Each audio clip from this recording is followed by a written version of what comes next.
Hello, family. I'm Robert, and I'm a real alcoholic. Let's open with a moment of silence, followed by the serenity prayer. Serenity prayer. God, grant me the serenity to accept the things I cannot change, the courage to change the things that I can, and the wisdom to know the difference. I want to welcome everybody to the Atlanta Step Up Society book study. Change your thinking, change your life. There's plenty of seats back there, and it's gonna get bigger. We're going into 2000. Well, we in 2013. All we do is expand. If anybody, I think James was here when we used to do this years ago. This place would be standing room only, right, Delor? Then we took the meeting downstairs, pushed all them clothes back, had it out there. Now we're going to rent a building. That's what God do. That's what he do. All right. What I like to do tonight, though, is brought to my attention that a lot of CDs is going everywhere, but people don't know where we're located. Because I didn't have enough in my intellect to put it on. So now they want me to add the address on, which makes sense.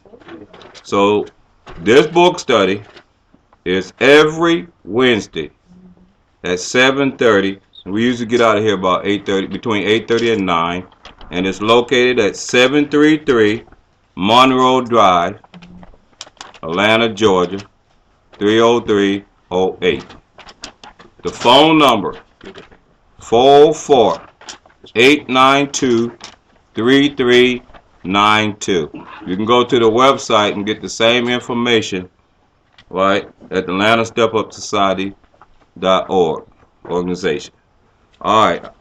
What I always do is start with some form of the disease concept. I have never, in my 20 years of sobriety, and I guess I started speaking after I had about a year clean, that I never ever go to any meeting or do discussion later or anything without talking about the disease of addiction.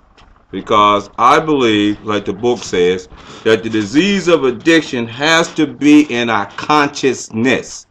We're going to see that tonight as we study. You have to be conscious of your disease. If you're not conscious of your disease, you don't know anything about your disease, I promise you, from the textbook here that we study, you're starting your recovery journey incomplete. Incomplete. It's like going to the hospital and the doctor say, I think you have cancer. I don't know. I haven't run no tests, but I'm going to cut that arm off anyway. You know? And you don't know. It's never been diagnosed. But if you're sitting in here and you can hear my voice, you've been diagnosed. That's right. Because you didn't come in here by no accident. We know what you got. It's sad that you don't know. It's sad that you don't know. What I'm going to talk about tonight is that what we started studying last week is that our main problem centers in our mind. Our disease is twofold. It's mental and physical. We've been studying the physical for a long time. Now the book is taking us into the mental part of our mind. I have a mental obsession. An obsession is an ideal or a thought that overrides all normal thinking. That's our definition up here. It's a persistent thought. It usually never changes. So for me, if I had, this is my mind when I was using. My mind would say, let's say right before I got paid, I would say, come up with a list of normal things that I'm going to do. I would say, I'm going to take me some money, send it to my kids. I'm going to pay a few bills. I'm going to go to the grocery store and buy me some food. I'm going to get me a martyr card. I'm going to do this and I'm going to do that. Simple stuff, which is very normal. Anybody in this room would think like that on payday. Anybody in this city probably would think like that on payday. Anybody in this state, anybody in this world would think normal thoughts like that on payday. But since I have an obsession and it's a thought that overrides all that stuff, and it never changes. On my way to, I will pick, since you know what I do, I would pick somewhere to get all that done at one spot, like Kroger Plaza.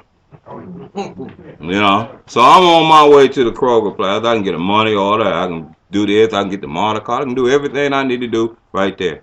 On my way there, my mind will say, "Teep, hold it, Robert. Before you do all that normal stuff, just get you one." Every single time. That has never ever changed. I will listen to that, and I will believe it.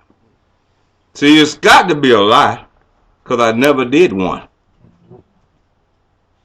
But it overrode all that normal stuff. It's similar to like watching TV. When you're watching television and you know the president is going to make a national speech. No matter what channel, if it's a real channel, you know what I'm saying, a national one, they're going to override the program you're watching to show the president speech. That's how the obsession works in our mind. That makes sense? No matter what program I'm on, what things I'm going to do. That's why it's real hard when I hear people say, what you going to do differently? What you better do differently is change your belief system. It overrides it, and I'm off to the races. Now, there's a few mental obsessions that go along with this disease, but they never change. So if you're looking for trying to figure out what's in your mind that make you use, it's real simple. Find that one thought that always override all the other stuff and focus on it. So when you hear it, you don't respond to it. That makes sense? Let's keep it simple. Like me, when I first understood that, I could be walking down the street 6 months clean, and my mom would say, no matter what I was going to be doing, and the good one for me was like going back to the treatment center or something. My mom would say, well, you know them people up there, crazy, them counselors. You don't have to be in there. You can always go to your mama house. Just get you one. I said, oh no, obsession.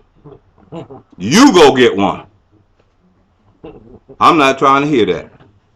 See, I don't have to believe that lie in my own head no more. I don't need y'all help to make me use. I got my own lie in my own head that I believe and act on. That makes sense? So once I was trained to hear that thought, I would talk to myself. I'd be walking down the street, my obsession, the lie would say, just get you one, Rob. I said, no, you go get one. I'm going on over to St. Jude's. I would curse at it. I would pray. God, you know the obsession in my head. Please remove it. Whatever it took. I wasn't going to act on it no more. I wasn't going to let myself defeat myself. That makes sense? So, with that in mind, just something I throw out every week. You'll learn to hear it. And if you read this book, you'll see it all through the book. Once you know what you're looking for. That makes sense? Once you know what you're looking for, you will see this. All right, let's turn to page 24. Another thing I want to bring in is on the 20th of January, our own Erica will be celebrating 30th. I'm sorry, 30. Our own Erica will be celebrating her first year. All right. Of recovery, right up here. And if y'all don't know how we do it, please come. You're going to see how we do it. My wife will get involved. Ken May will get involved. All the guys in the step up. Aaron. It'll be nice. It'll be nice. It'll be above nice, right, guys? That's right. That's what we do. We don't do nothing half in here. Nothing. It's going to be beautiful. I can promise you that. I will promise you that. And we still gonna have a little bit of book study. It might just be a little bit, but I do have a camera now. I got a camera. God bless us with a camera so big and bad we can shoot this thing in 3D. 3D. All right, let's go to page 24.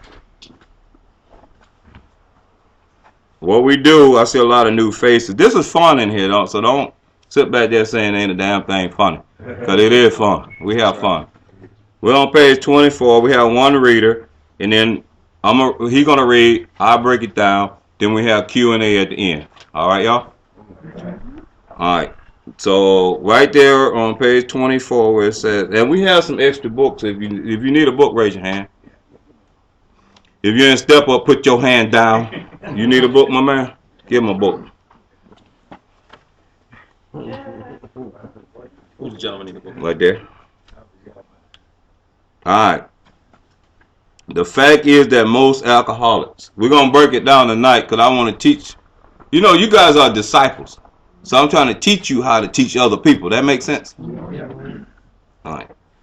The fact is that most alcoholics, for reasons yet obscure, have lost the power of choice in drink. Our so-called willpower becomes practically non-existent. We are unable at certain times to bring into our consciousness with sufficient force the memory of the suffering and humiliation of even a week or a month ago. We are without defense against the first drink. All right, let's break that down. The fact is that most alcoholics, for reasons yet obscure, that means not clearly seen or understood. For some reasons, we don't understand. We can't seem to get it. Have lost the power of choice in drink. Somewhere down the line, in my mind, I cannot choose whether I'm going to use or not. That makes sense? I don't even have a choice to say no. It's on automatic. Our so-called will power, that's our thinking, our mind, becomes practically non-existent. My ability to use my brain to stop me from using does not even exist. That's deep, ain't it? Don't even exist. We are unable at certain times to bring into our consciousness. Your consciousness is your mental awareness, your thought system, what you can mentally comprehend. That makes sense? It says that we are unable at certain times to bring into our consciousness with sufficient force the memory of the suffering and humiliation even a week or a month ago. So if I'm out using and something happened to me real bad, I get shot, or or I get robbed, or I get sick, my mind, a week later after that incident happened, my mind don't even comprehend that no more. I return to the scene to do it again. That's deep. It don't say you just got shot, don't go back and use no more. It don't. it don't say. It don't even tell me. It don't even tell me that I got locked up last week and you out today. Why are you using again? It's not even there. That's sad, but it's the truth. It don't tell me that you stole from your mama and she know you stole it. But there you are in her face and mama lend me some money. It don't bring that to our awareness, to our consciousness. It says that we are without defense against that first drink. Defense means to, when you're on a defense, what we really doing is driving away or pushing back danger. You know, when you have an offense and a defense on the football, the offense know that the defense is from to attack them. We have no defense. We can't push back attacks on us. We cannot hold back danger. We just open for it. You know what I'm trying to say? It's just whatever, I'm here, I'm available to all the suffering and the humiliation that life gonna bring to me. I'm wide open and willing to do it because I can't stop it from happening. That's sad. But that's how our disease get us. That's deep, ain't it? That's what the book say. I'm just breaking it down. I looked the words up. It says that we have no defense against suffering and humiliation. Go ahead. We are without defense against the first drink. The almost certain consequences that follow taking even a glass of beer do not crowd into the mind to deter us. If these thoughts occur, they are hazy and readily supplanted with the old threadbare idea that this time we shall handle ourselves like other people. There is a complete failure of the kind of defense that keeps one from putting his hands on a hot stove. Do the next one. The alcoholic may say to himself in the most casual way, "It won't burn me this time, so here's how." Or perhaps he doesn't think at all.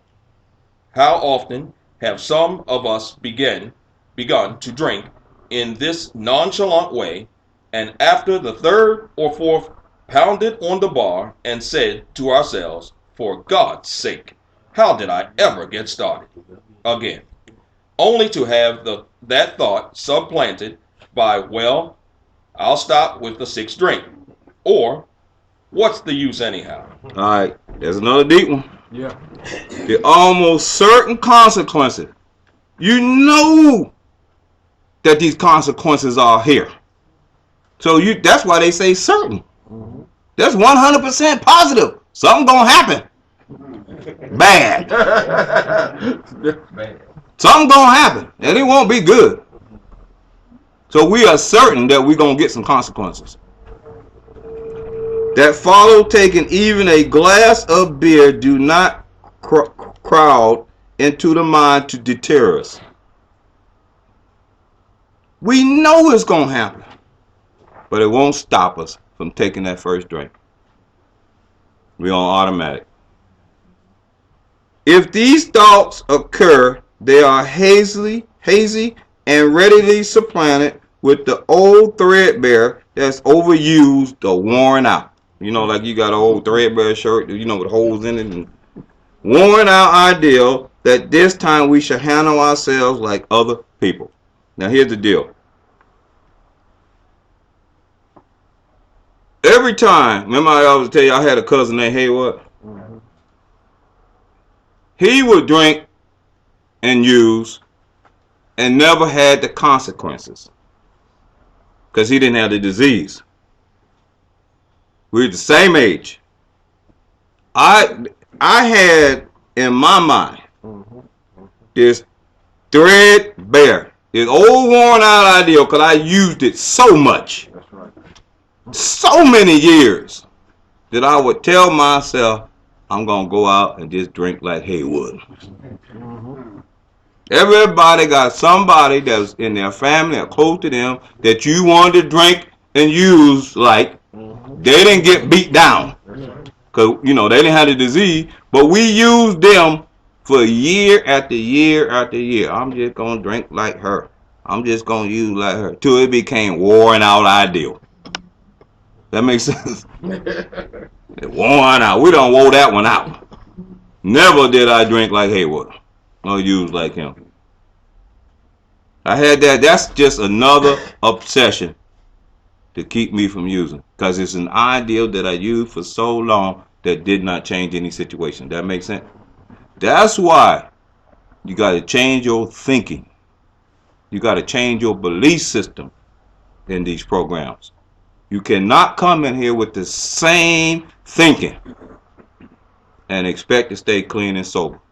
It ain't what you do, it's what you think before you do it. That makes sense? I done heard people over and over and over, I'm going to do me another 90 and 90. Then use. Are you going to change anything about the 99 in your thinking?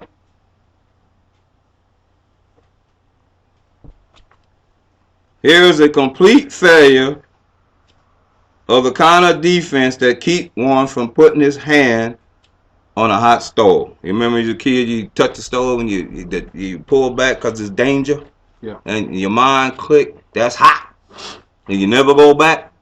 We don't have that kind of defense. We just keep putting our body in the, I wouldn't even say stun, I say inferno. Keep jumping in the inferno.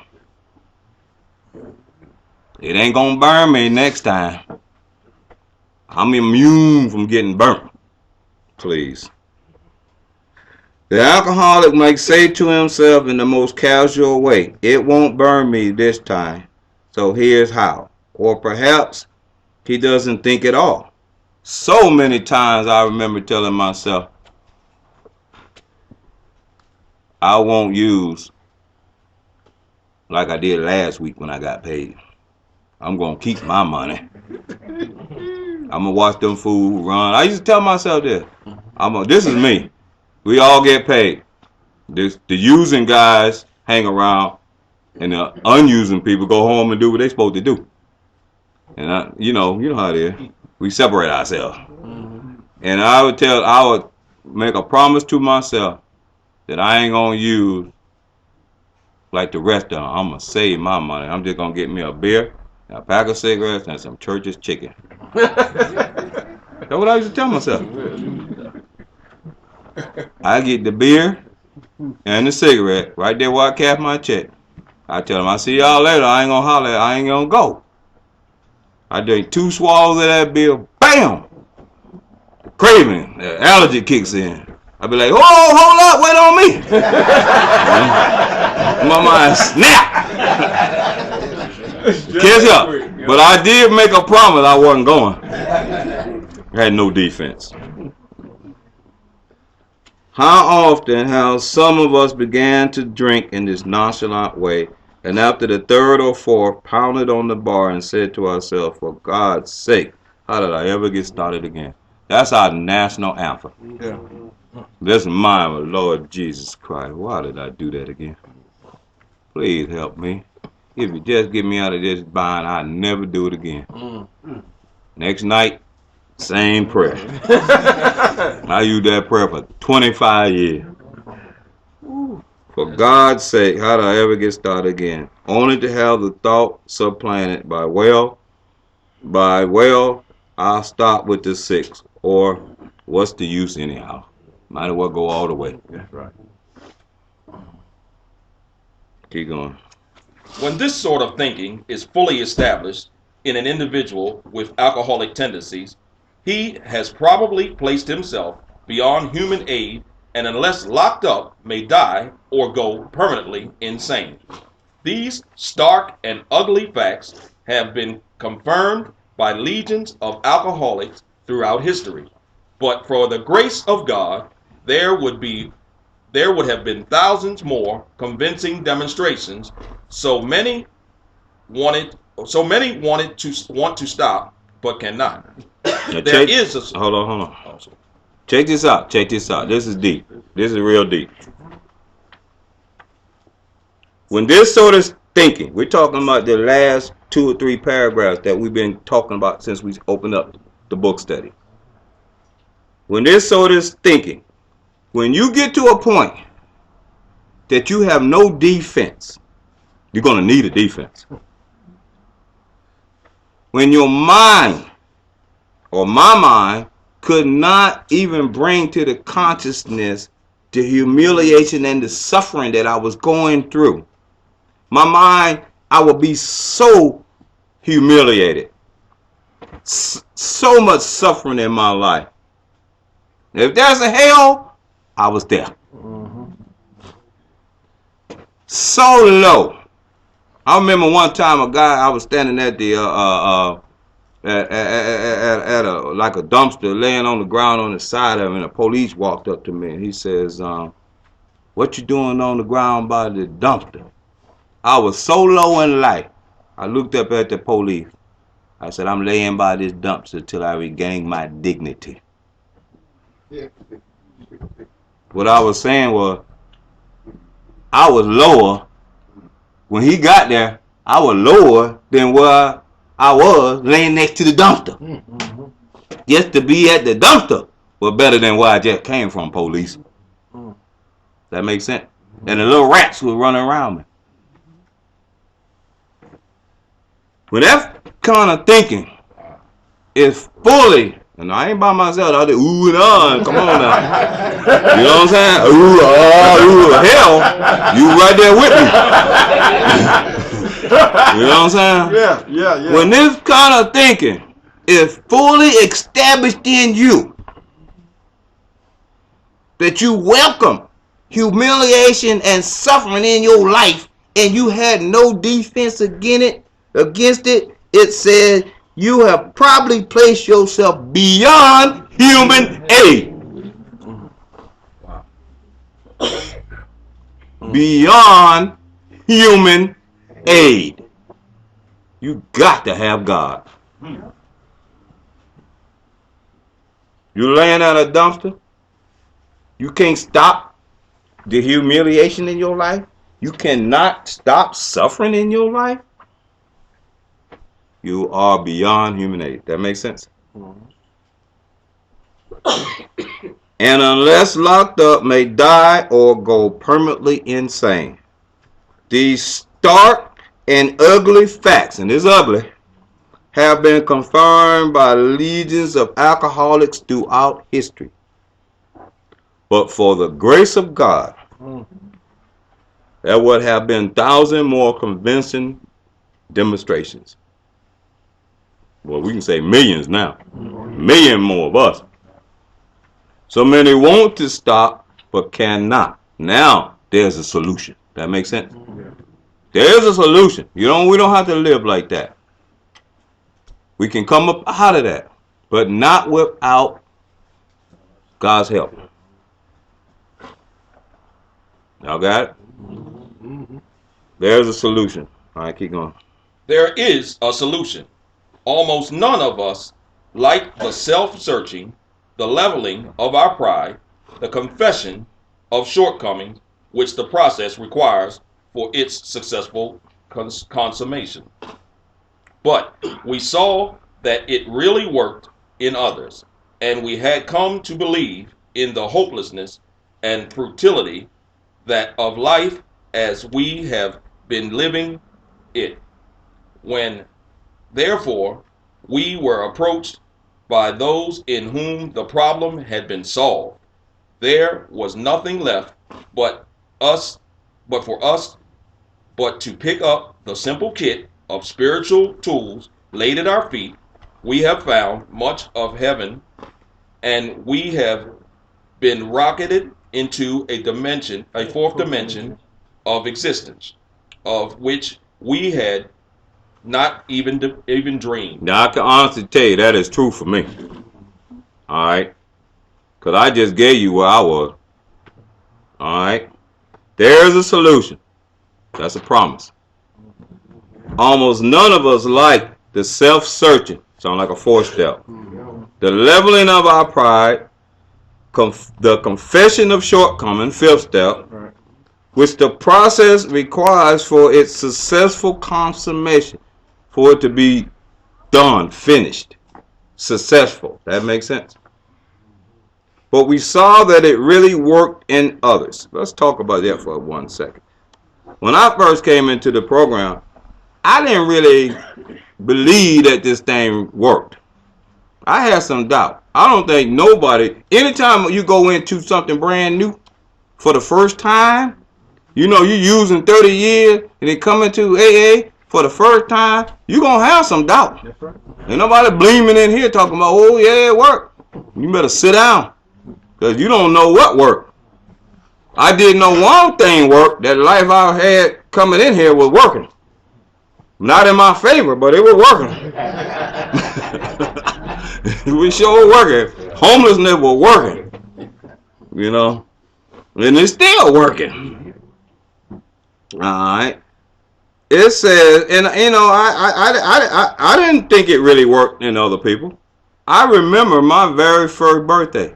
I remember it like yesterday because I done told this story over and over. I'm sitting in the back, a guy celebrating 3 years. His wife is there, his children is there, he's clean and everything. And he was saying that he hadn't had a beer in 3 years.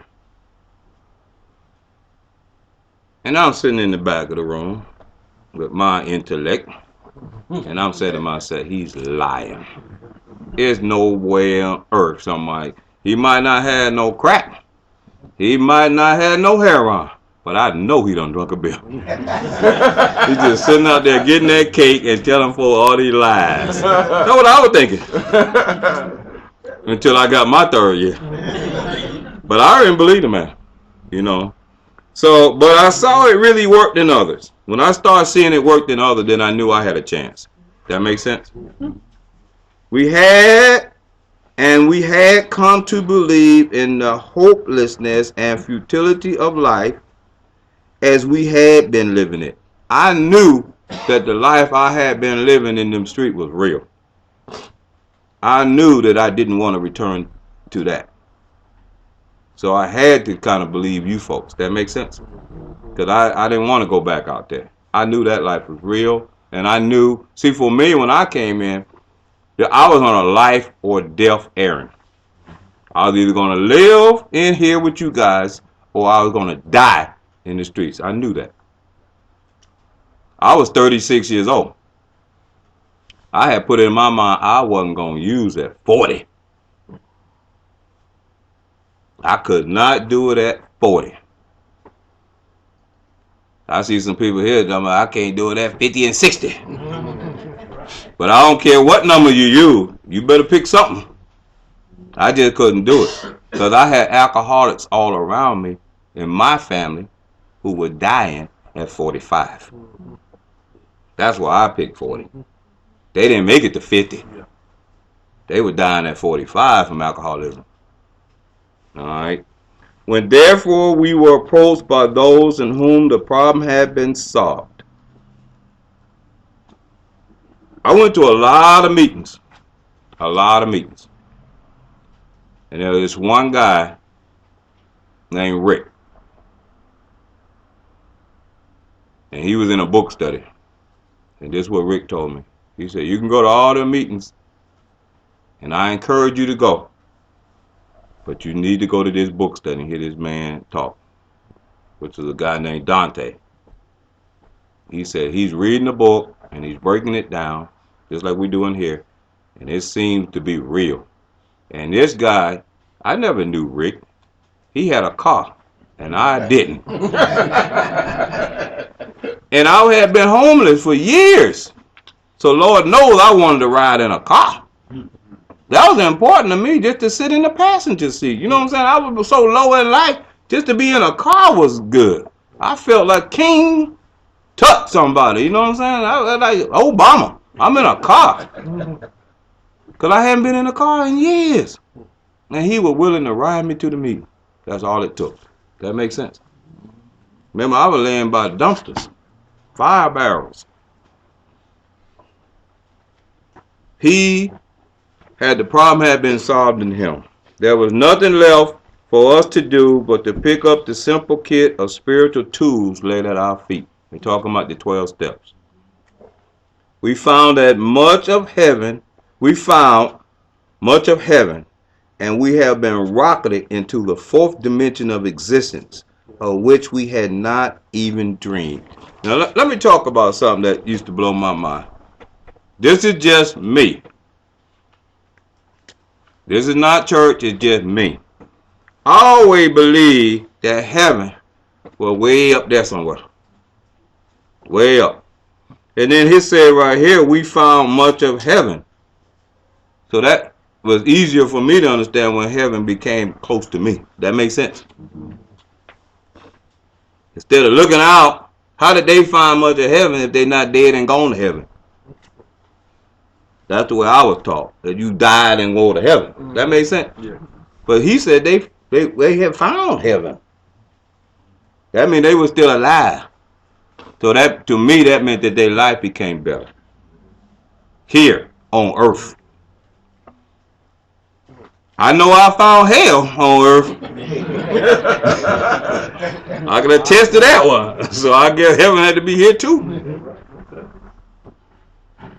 We have found much of heaven, and we have been rocketed into the fourth dimension of existence, of which we had not even dreamed. You know, we live in a third dimension. This is the third dimension world. When in this room is third dimension, where we have height, width, and depth. That makes sense? Two dimension would be like a TV. It's a flat screen, and you see the people on the TV, and the trees, and it all line up straight. That's two dimension. Third dimension is this in here. Fourth dimension is in like eternity. That makes sense? But it's just as real. I'm not going to get into it because the book going to take us there. It's just as real as the third, the second, the third is just as real. The fourth is just as real. We just not tapped into it and haven't been taught how to use it. But once you're taught how to use it, trust me, you're going to be in heaven. All right, let's keep going. The great fact is just this, and nothing less, that we have had deep and effective spiritual experiences which have revolutionized our whole attitude toward life, toward our fellows, and toward God's universe. The central fact of our lives today is the absolute certainty that our Creator has entered into our hearts and our lives in a way which is indeed miraculous. He has commenced to accomplish those things for us which we could never do by ourselves. The great fact is just this and nothing less, that we have had deep and effective spiritual experiences. We're going to go to Appendix 2 in 1 minute. Spiritual experiences, which have revolutionized our whole attitude, first, to life, second, to our fellows, and third, towards God's universe. Now, our whole thing has changed, our attitude toward life, toward our fellows, and toward God's universe. You have to be in some kind of fourth dimension to even appreciate God's universe. That makes sense? We're talking about the whole universe. All things. The central fact of our lives today is the absolute certainty that our Creator has entered into our hearts. We're talking about our souls and lives. He's in our life. He's not away from our life. He's in our life in a way which is indeed miraculous. We are living miracles. God lives in every last person on earth. The Spirit of God is in every last human being on earth. He has commenced to accomplish those things for us which we could never do by ourselves. God is doing for us what we can't do for ourselves. All we got to do is get self out the way, which we're going to learn. These things, you know what, we're only on page 25. We haven't even got to step 1, which is on page 30. If you have grown from this study and you have not done the steps, imagine what your life will be once you do them. Commit. This thing takes about a year. Commit to it. Commit to it. That's what I did, and been committed ever since. Let's go to the appendices in the back. I'm going to give you the page. Page 567. I'm going to read this one, right? Spiritual experience. He said that we had deep and effective spiritual experiences. Page 567. Everybody there? The terms spiritual experience and spiritual awakening are used many times in this book, which, upon careful reading, shows that the personality change sufficient to bring about recovery from alcoholism has manifested itself among us in many different forms. When we're talking about spirituality, there's two types of ways which the book talks about. Sometimes quickly, sometimes slowly. When you hear that in meeting, we're talking about spirituality. I think I said it last week, we're not talking about relationships. We're not talking about jobs. We're talking about a person having a spiritual experience quickly or a spiritual awakening slowly. All my spirituality, all my things that happened to me over my 20 years have been slowly. All right. It says, yet it is true that our first printing, like the first books, gave many readers the impression that these personality changes or religious experience must be in the nature of sudden and spectacular upheavings. Happily for everyone, this conclusion is erroneous. When they first put the book out, Bill Wilson had like a spiritual experience. Right. But in the hospital, God came in, a bright light, changed his attitude about life, changed his emotions, changed his feelings about everything about alcoholism. It was like slain in the spirit, like we say in church. He went out preaching that.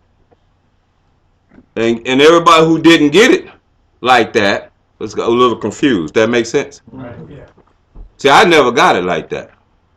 Mine came slowly. Mine came kind of like this. Everybody been to a professional football game or basketball game, right? And let's say you standing at the Falcon. Right now, the Falcon, the dome is full because they're winning. They're going to the playoffs. You're going to see red, black, all these beautiful colors. And like if another team coming there, you're going to see that the fans, those colors that belong to them teams, right? Now, let's say me.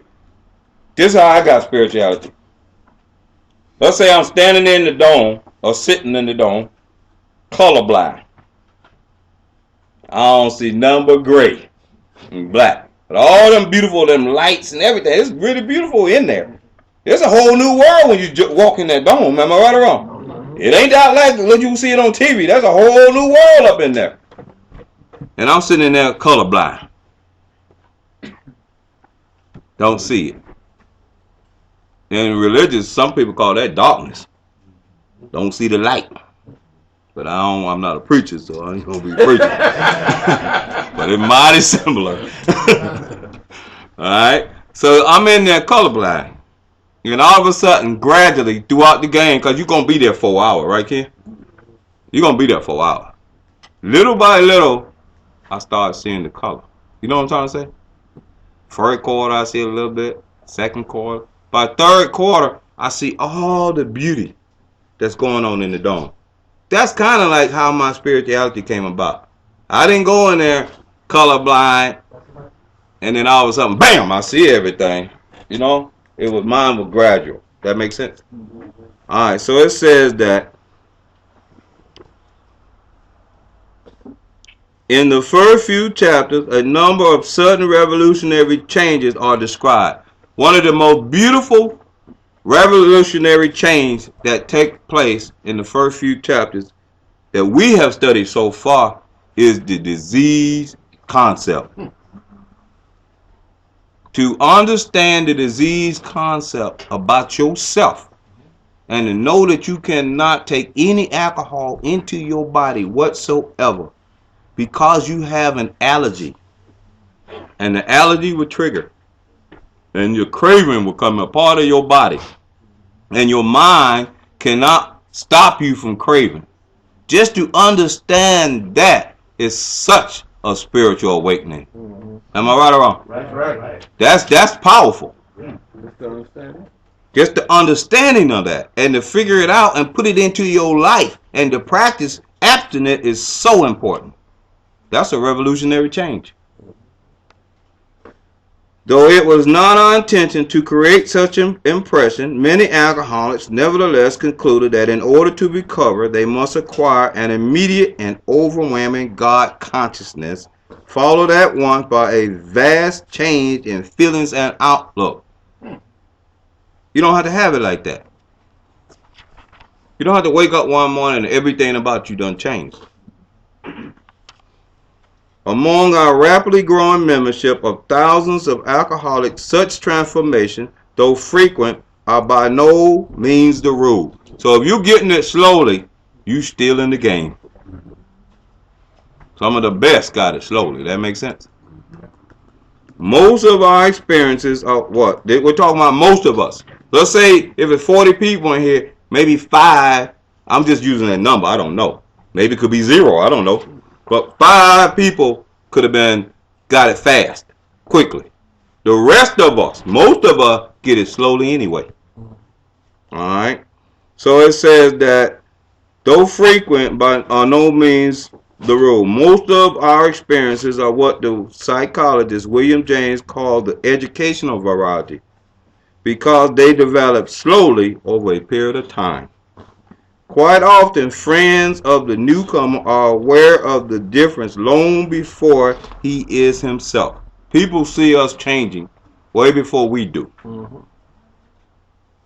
I can understand that, especially my family. They wasn't where I was. That makes sense? They didn't live with them fire barrels and this and that. So it took me a long time to see the change in me. When they could see it. He finally realized that he has undergone a profound alteration in his reaction to life. That such a change could hardly have been brought about by himself alone.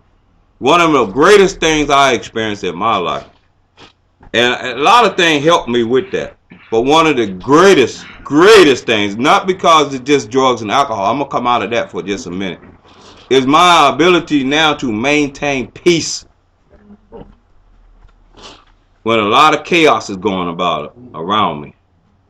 I found now this is I found now that I watch people with their drama like I'm watching TV. They don't even expect me. I changed the channel on them. Now that's a blessing. Yeah. Because if there's a drama queen, I was drama king. I jump right in there with you. Misery love company. Now I can sit back and just watch it. I go places and my family members and them be acting like park apes. Swinging from limb to limb to limb to limb. I just sit there and watch it like it's TV. That's a miracle for me. That's a blessing. I don't have to do that no more. I don't have to get into your stuff. And this reality TV show helped me. I watch a couple of them housewives and some of this stuff like that. And you know what? I don't have to get in that drama. I don't have to do that. Because believe it or not, the only way you can get a reality show is get it from us. They didn't just come up with this stuff. These are real family situations. So it says, go back to the book. What often takes place in a few months could seldom have been encompassed by years of self-discipline. With few exceptions, our members found that they have tapped an unsuspected inner resource, which they presently identify with their own conception of a power greater than themselves. Once we realize that God is in us, and what God is, and how to use this power that God in you, you have tapped into spirituality. That makes sense? Yeah. I told y'all about me. Whenever I think God is near me, as close as this water is, he's too far. Got to be in me. That makes sense? I can't lead God nowhere now when I go places. See, I used to go to the bar And since I was praying to an outside God, you know, our program don't encourage that. We pray, we believe God's on the inside. Right or wrong? Right. The 12 steps believe that. Right. When I had God on the outside, I leave him outside and go in the bar. So you wait here. Since he's outside, yeah, and he was in heaven anyway, which is way out. I couldn't see it. Jesus died 3,000 years ago. He rose and went up there. So you can stay outside. I take the devil with me. And then I get good and drunk, act like a fool, and blame it on the devil. So I'm free. I go and repent. Forgive me for my sin.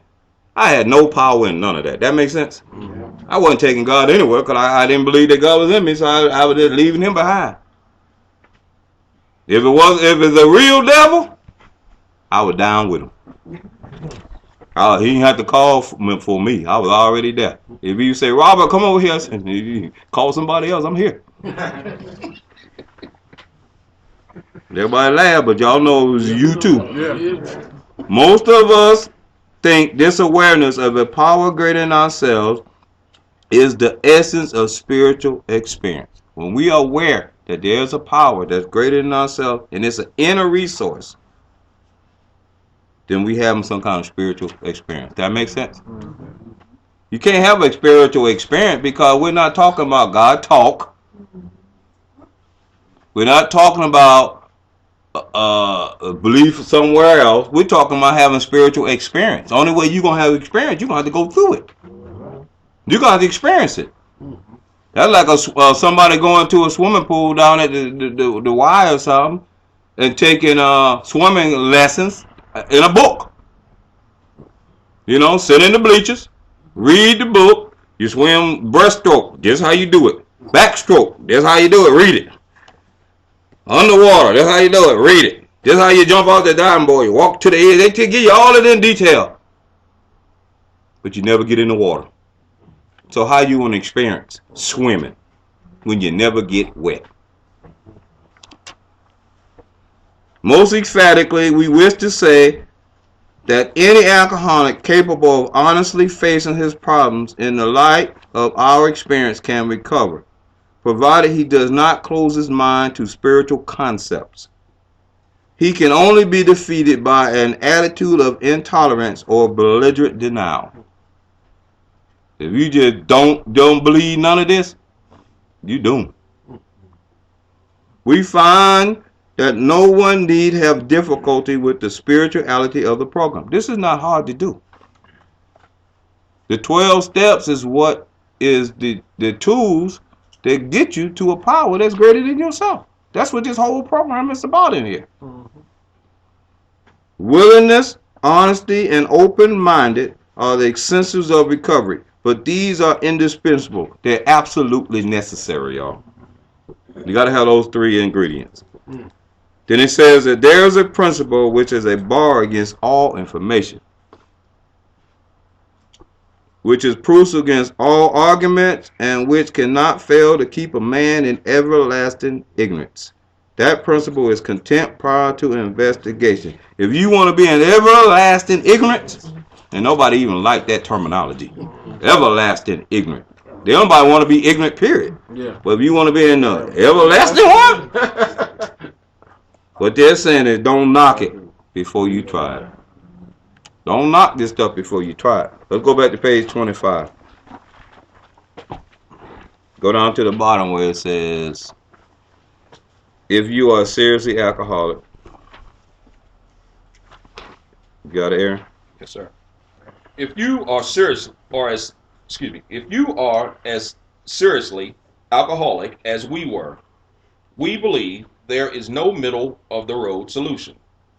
We were in a position where life was becoming impossible, and if we had passed into the region from which there is no return through human aid, we had but two alternatives. One was to go on to the bitter end, blotting out the consciousness of our intolerable situation as best we could, and the other to accept spiritual help. This we did, because we honestly wanted to and were willing to make the effort. The bottom line is here.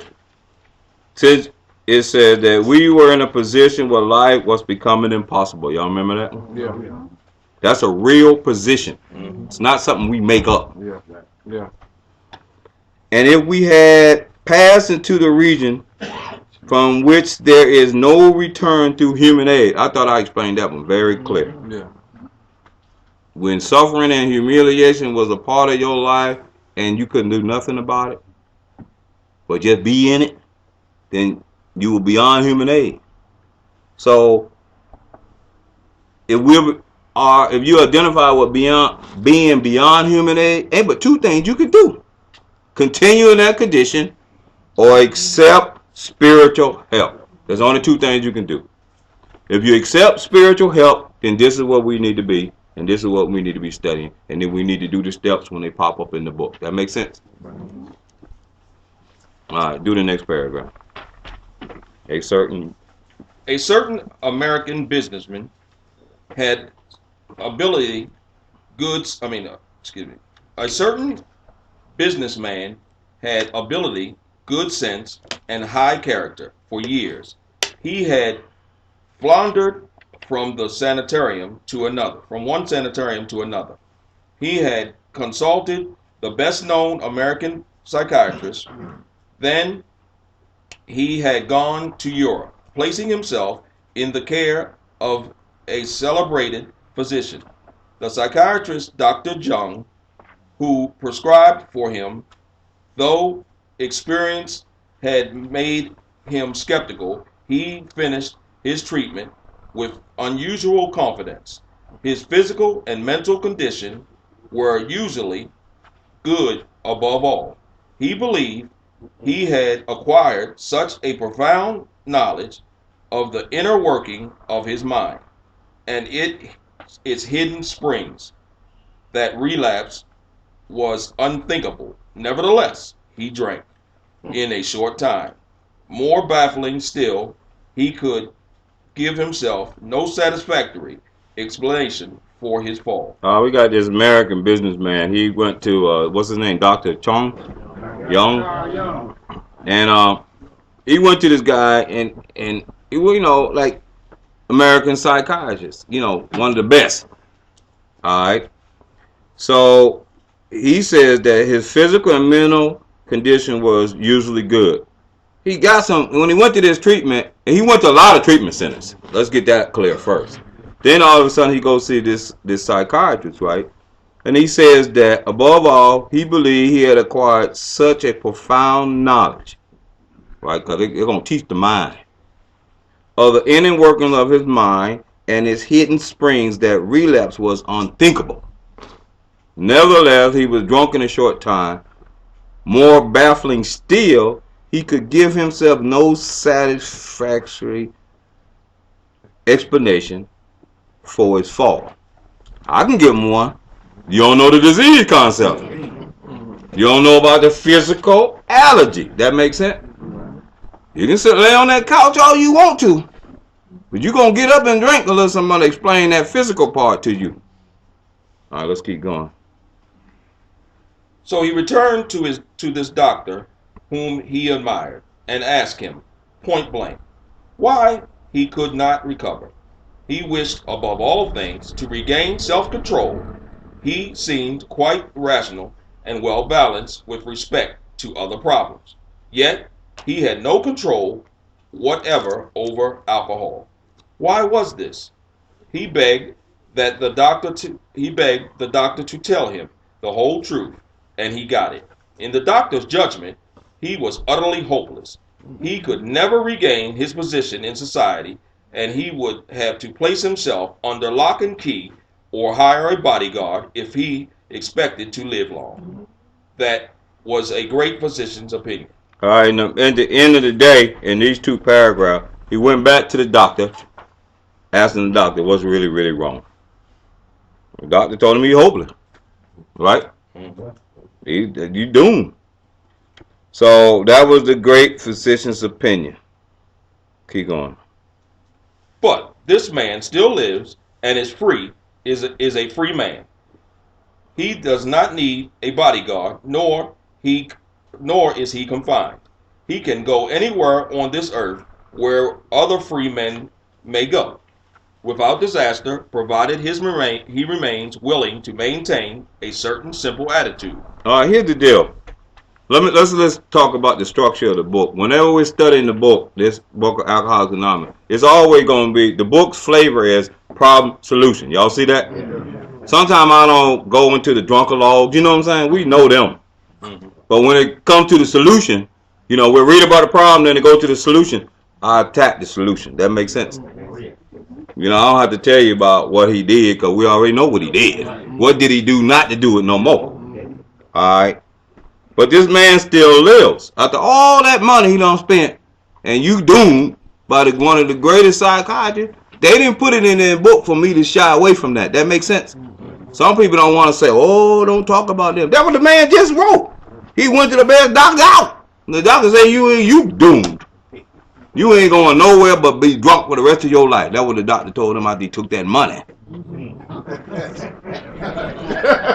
It said, but this man still lives. This is when he came to us. And he is a free man. He does not need a bodyguard, nor is he confined. That's what the doctor told me. He's going to need a bodyguard, be locked up somewhere, right? Right.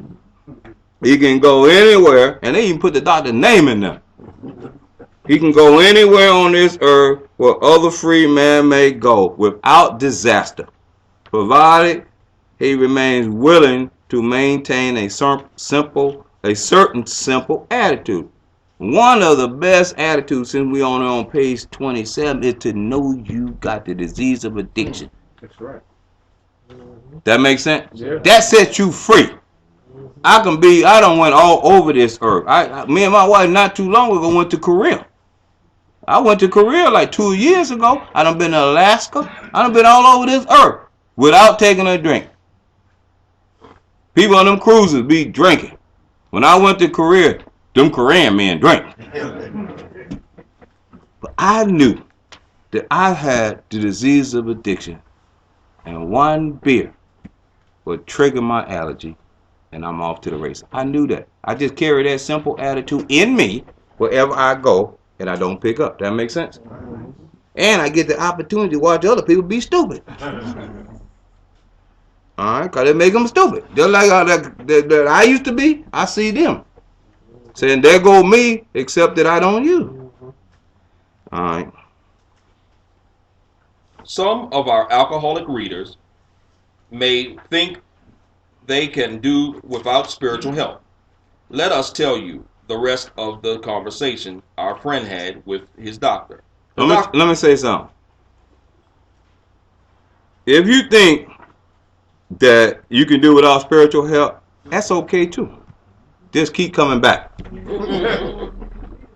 You don't have to be convinced right now, because we start small. If all the thing you want to do is just stay clean today, that's good enough for me. You don't have to be no big spiritual giant. I can come in here and be all spiritual all I want. Go and ask my wife how spiritual I am. She'll give you another story. You know what I'm trying to say? Your friends and people around you say, wait a minute, all that, you can talk to the best spiritual people on earth, and then talk to their family member. They'll give you a whole nother story. Yeah, you think my dad all that spiritual, come home with me. So you don't have to be something that you're not. Just keep coming back. All right. The doctor said, you have the mind of a chronic alcoholic. I have never seen one single case recover where that state of mind existed to the extent that it does in you.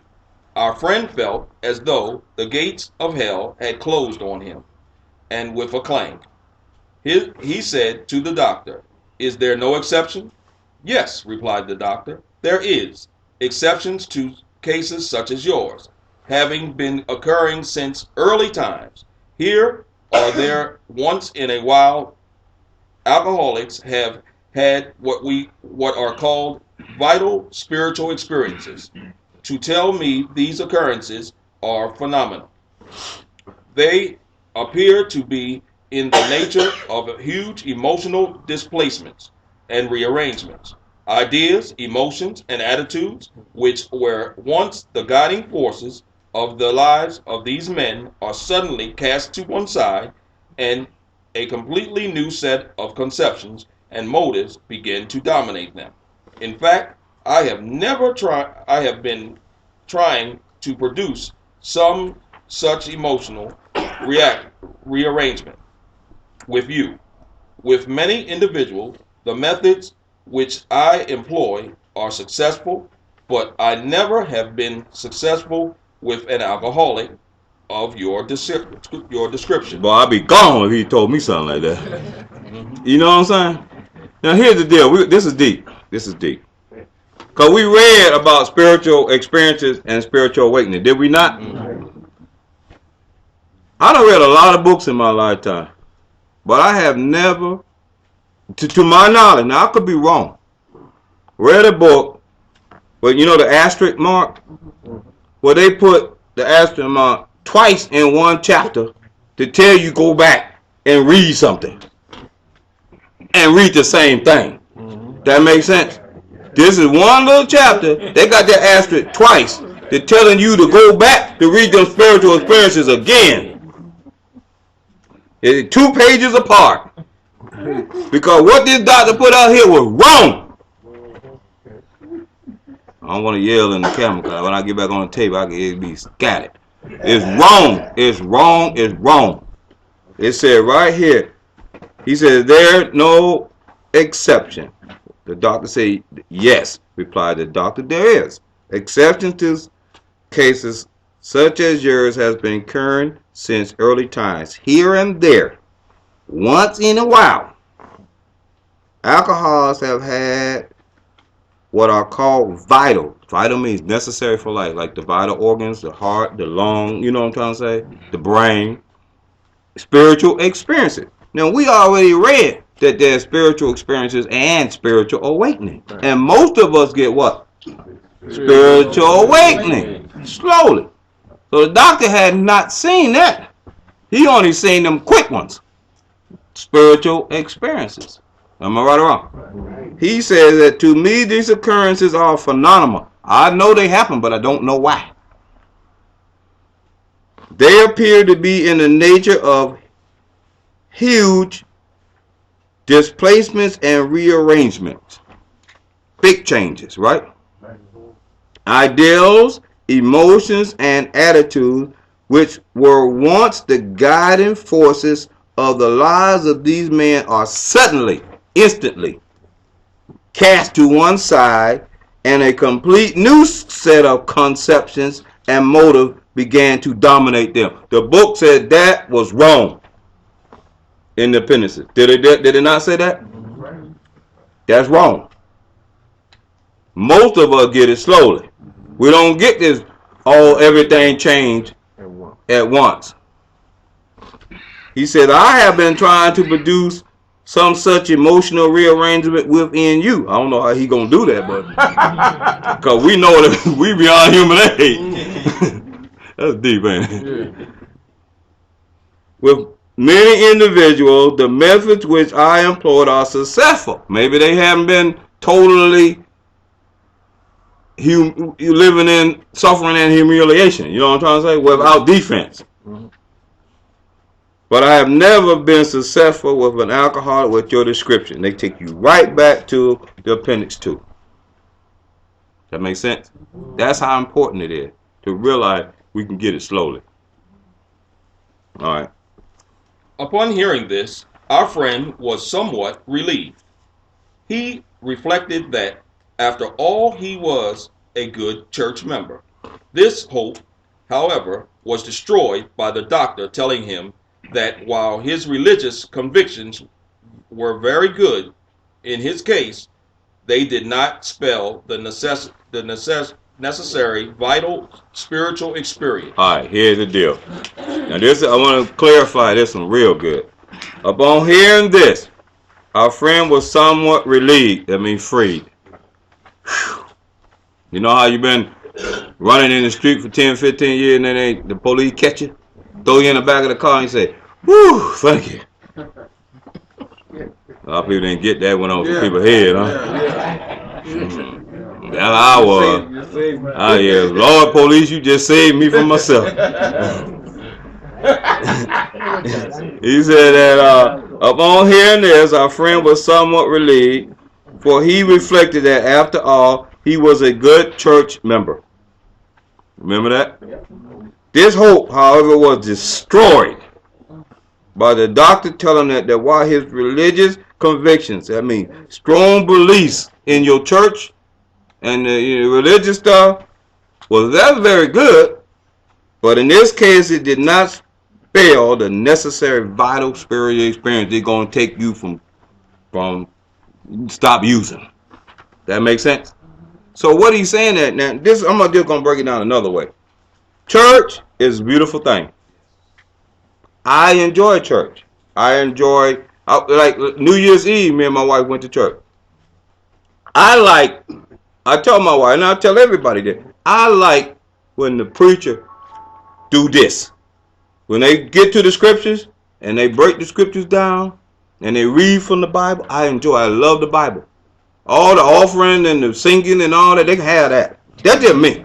I just want to hear the word. You know what I'm saying? So, I mean, we were there 2 hours, and I ain't here for 15 minutes of the word. So, an hour and 45 minutes, I was like, oh, Lord. You know, because I done heard that all my life. I just want to hear the preaching, the word. That's just me. So, and what we're really saying is this: if you got a drug problem, and then God put you in the 12-step program, don't call God a lie and say you need to be somewhere else.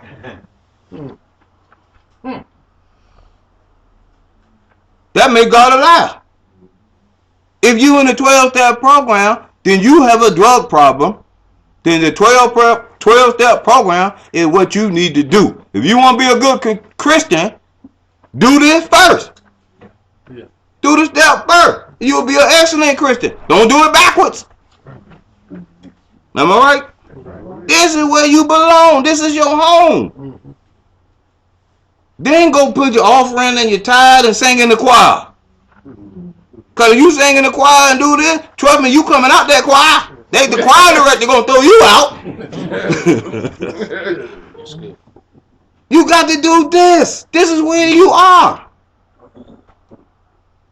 This is where you're going to get your spiritual awakening or experience. Just come off the drugs and alcohol in here.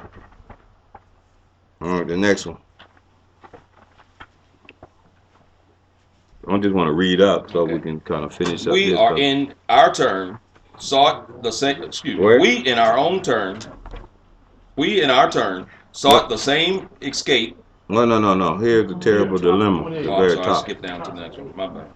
Here was the terrible dilemma in which our friend found himself when he had the extraordinary experience, which, as we have had already told you, made him a free man. Keep going. We, in our own turn, sought the same escape with all the desperation of drowning men. What seemed as first a flimsy reed has proved to be the loving and powerful hand of God. A new life has been given us, or if you prefer, a design for living that really works. Here's the deal. Remember the Green Mile? Yeah. Remember that movie? Yeah. And they was on death row, and each had to walk down his own that corridor to the execution chamber. Well, let's flip it. We, in our own turn, sought to escape with all the desperation of drowning men. Each and every last one of us had to come into this program alone. That makes sense? On our own turn. If you got somebody you trying to drag up in here, they're going to have to get it like you did. What seemed at first a flimsy reed, just a little tree, little branch, has proved to be the loving and powerful hand of God. A new life has been given up. We've been reborn, y'all. Yes. If you want question, have you been reborn? I'm telling you, you've been reborn. And if you prefer a design for living that really works, the 12 steps is a design for it's a blueprint for another way of life that really works. You want to sit back and watch drama like it's on TV and don't be a part of it, then this is the way to do it. Keep going. I'll just finish out because we don't have but a few minutes. The distinguished American psychologist William James, in his book Varieties of Religious Experience, indicate a multitude of ways in which men have discovered God. If you want to know the variety of different ways that people have discovered God, read that book. You want to discover God yourself? Do the 12 steps. We have no desire to convince anyone that there is only one way by which faith can be acquired. And I agree with that. This ain't the only way faith is acquired. Throughout history, you know, people were finding God way before a 12-step program came on earth. What we have learned and felt and seen means, if what we have learned and felt and seen means anything at all, it means that all of us, whatever race, creed, or color, are the children of a living creator with whom we may form a relationship on simple and understandable terms as soon as we are willing and honest enough to try. Remember I told y'all, God lives in every creature. Every creature. It's not a God that's away, it's inside. Every human being, there's a spark of God in them. The problem is, are you going to allow the spark to become into a flame, and the flame into a light, and the light into a star? So you just want to be the spark. Those having religious affiliation will find there is nothing disturbing to their beliefs or ceremony. There is nothing that we're going to say that's going to change you from your beliefs about religion. All we trying to do is all we trying to encourage you to do is to be clean and sober in church. Not in church faking it and then run and get high. That's not church. Those having religious affiliation will find there is nothing disturbing. There is no friction among us over such matters. We think it's no concern of our what religious bodies our members identify themselves with as individuals. We don't care where you go to church. We encourage you to go. But come do this, then go. It says that this should be an entirely personal affair with which each one decides for himself in the light of past associations or his present choice. Not all of us join religious bodies, but most of us favor such membership. You don't have to join a religious body if you don't want to, but they favor that you do. In the following chapter, there appears an explanation. This is following. This is the chapter that we're going to read starting, next week. In the following chapters, it says, there appears to be explanations of alcoholism as we understood it. Then a chapter addressed to the agnostic. So we're going to read more about alcoholic, then we're going to go into we agnostic. Many who once were in this class are now among our members. They're talking about agnostics. Surprisingly enough, we find that such convictions